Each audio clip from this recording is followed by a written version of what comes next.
যুদ্ধের ফ্রন্টলাইন এখন সরাসরি আমেরিকার বাড়ির আঙিনায়।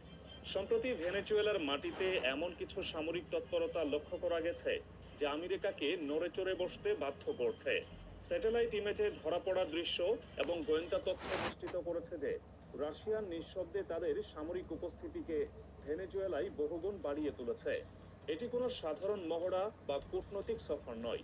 কারাকাসের মাটিতে রাশিয়ান সামরিক উপদেষ্টাদের বিশাল একটি দল, ড্রোন স্পেশালিস্ট এবং অত্যাধুনিক এয়ার ডিফেন্স এক্সপার্টরা তাদের কাজ শুরু করে দিয়েছেন। আমেরিকার ফ্লোরিডা উপকূল থেকে খুব বেশি দূরে নয় এমন একটি জায়গায় গড়ে উঠছে রাশিয়ার এক দুর্ভেদ্য ঘাঁটি।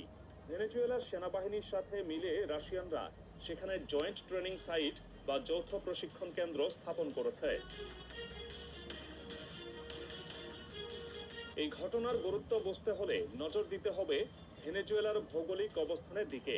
আমেরিকা এতদিন ধরে ল্যাটিন আমেরিকাকে নিজেদের ব্যাকইয়ার্ড বা পেছনের উঠান মনে করে এসেছে, কিন্তু এখন সেই উঠানেই ভ্লাদিমির পুতিন একটি শক্তিশালী ডিফেন্সিভ ওয়াল বা প্রতিরক্ষা দেওয়াল তৈরি করছেন। ভেনেজুয়েলায় রাশিয়ার এই নতুন সেটআপটি সম্পূর্ণ স্ট্র্যাটেজিক বা কৌশলগত। রাশিয়ান কার্গো বিমানগুলো গত 2 দিনে কারাকাসে যে পরিমাণ সরঞ্জাম নামিয়েছে তা ইঙ্গিত দেয় যে এটি দীর্ঘমেয়াদী পরিকল্পনার অংশ। এতদিন আমেরিকা ভেনেজুয়েলার সরকারকে চাপে রাখতে নানা ধরনের হুমকি দিয়ে আসছিল। ডোনাল্ড ট্রাম্পের শাসনামলে কারাকাসে সরাসরি সামরিক আগ্রাসনের ব্লুপ্রিন্টও তৈরি করা হয়েছিল, কিন্তু পুতিনের এই পদক্ষেপে সেই সব আমেরিকান পরিকল্পনা এখন ধুলোয় মিশে যাচ্ছে। রাশিয়ার পাঠানো এয়ার ডিফেন্স সিস্টেমগুলো এতটাই শক্তিশালী যে এটি শুধুমাত্র ভেনেজুয়েলার আকাশসীমায় রক্ষা করবে না, ক্যারিবিয়ান সাগরের বিশাল এলাকার উপর নজরদারি করার ক্ষমতাও রাখবে। আমেরিকার সার্দান কমান্ডের জন্য এর চেয়ে বড় দুঃসংবাদ আর হতে পারে না। ভেনেজুয়েলার সশস্ত্র বাহিনীকে আধুনিকায়নের নামে রাশিয়া আসলে সেখানে নিজেদের একটি শক্ত ঘাঁটি গেড়ে বসছে। এর মধ্যে সবচেয়ে উদ্বেগের বিষয় হলো ড্রোন প্রযুক্তি। ইউক্রেন যুদ্ধে রাশিয়া যে ধরনের ড্রোন এবং ইলেকট্রনিক ওয়ারফেয়ার বা রাডার জেমিং প্রযুক্তি ব্যবহার করে সফল হয়েছে, ঠিক সেই প্রযুক্তির প্রশিক্ষণ এখন ভেনেজুয়েলার সেনাদের দেওয়া হচ্ছে। আমেরিকার গোয়েন্দা সংস্থাগুলো রিপোর্ট করছে যে রাশিয়ান ড্রোন স্পেশালিস্টরা কারাগাসের গোপন লোকেশনে ল্যাব তৈরি করেছেন। সেখানে অ্যাটাক ড্রোন অ্যাসেম্বল করা এবং তা অপারেট করার প্রশিক্ষণ চলছে। ভেনেজুয়েলার হাতে যদি পর্যাপ্ত পরিমাণে রাশিয়ান ল্যান্ডসেট বা ওরিয়ন ক্লাসের ড্রোন চলে আসে, তবে কলম্বিয়া সীমান্তে আমেরিকার প্রক্সি বা ভাড়াটে বাহিনীগুলো আর টিকতে পারবে না। আমেরিকা এতদিন ধরে ভেনেজুয়েলার প্রতিবেশী দেশগুলোকে ব্যবহার করে নিকোলাস মাদুরোর সরকারকে অস্থিতিশীল করার চেষ্টা করছিল, কিন্তু এখন রাশিয়ার প্রত্যক্ষ মদদে ভেনেজুয়েলা পাল্টা আঘাত করার সক্ষমতা অর্জন করে ফেলেছে। সামরিক সরঞ্জামের পাশাপাশি রাশিয়া হাত দিয়েছে ভেনেজুয়েলার অর্থনীতির লাইফলাইন বা প্রাণভোমরা অর্থাৎ তেল শিল্পে। আমেরিকার নির্দেশে ভেনেজুয়েলার তেল খাতের উপর কঠোর নিষেধাজ্ঞা দেওয়া হয়েছিল।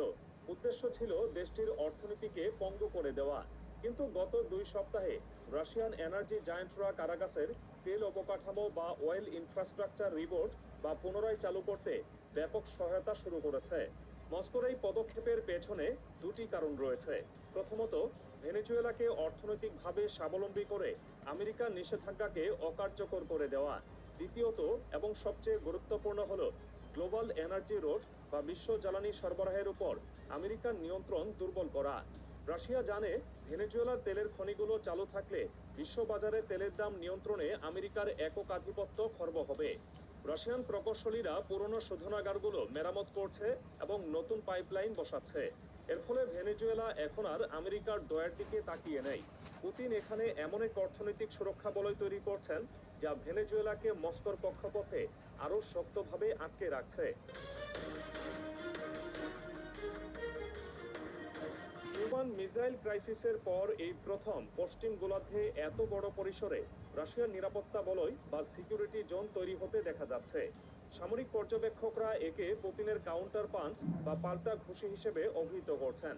আমেরিকা যেমন রাশিয়া সীমান্তে ন্যাটোকে বসিয়ে এবং ইউক্রেনকে অস্ত্র দিয়ে মস্কোকে হুমকি দিচ্ছে, ঠিক তেমনি পুতিন এখন আমেরিকার সীমান্তে নিজের অস্ত্র তাক করছেন। বার্তাটি পরিষ্কার, তুমি আমার সীমান্তে আসলে আমি তোমার সীমান্তে যাব। এটি আর কোনো সাধারণ কূটনীতি নয়, এটি বিশ্ব মানচিত্রের এক প্রান্তে বসে খেলা হওয়া এক চরম উত্তেজনাকর দাবা খেলা। ভেনেজুয়েলায় যদি রাশিয়ার এয়ারবেস এবং নেভাল অ্যাক্সেস বা নৌঘাঁটি ব্যবহারের অনুমতি স্থায়ী হয়ে যায়, তবে আমেরিকার মূল ভূখণ্ডের নিরাপত্তা ব্যবস্থা নতুন করে ঢেলে সাজাতে হবে।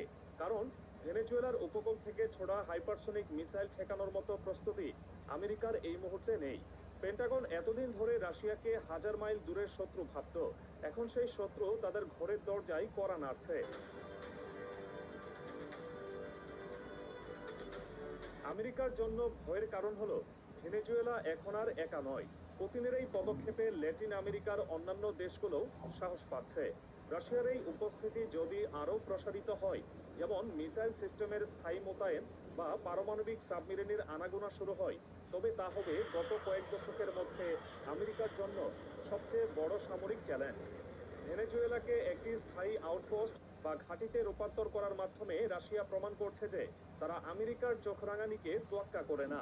ডোনাল্ড ট্রাম্প বা জো বাইডেন যেই ক্ষমতায় থাকুক না কেন, ভেনেজুয়েলার এই নতুন সামরিক শক্তি তাদের রাতের ঘুম হারাম করে দেবে।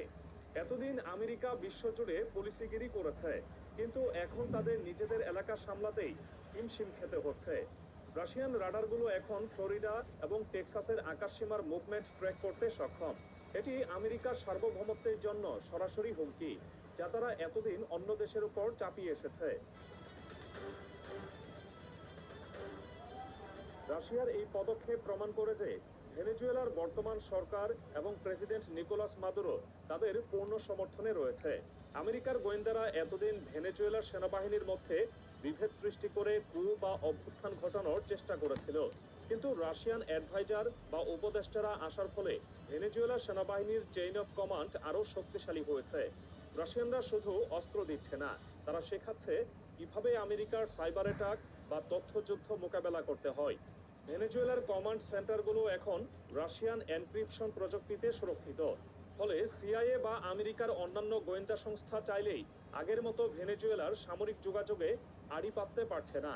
তথ্যের এই ব্ল্যাকআউট পেন্টাগনকে আরও বেশি বিচলিত করে তুলেছে। তারা জানে না ভেনেজুয়েলার কোন বাংকারে ঠিক কতগুলো রাশিয়ান মিসাইল মজুত করা হচ্ছে। এই অনিশ্চয়তা আমেরিকার নীতি নির্ধারকদের জন্য এক বড় পরাজয়।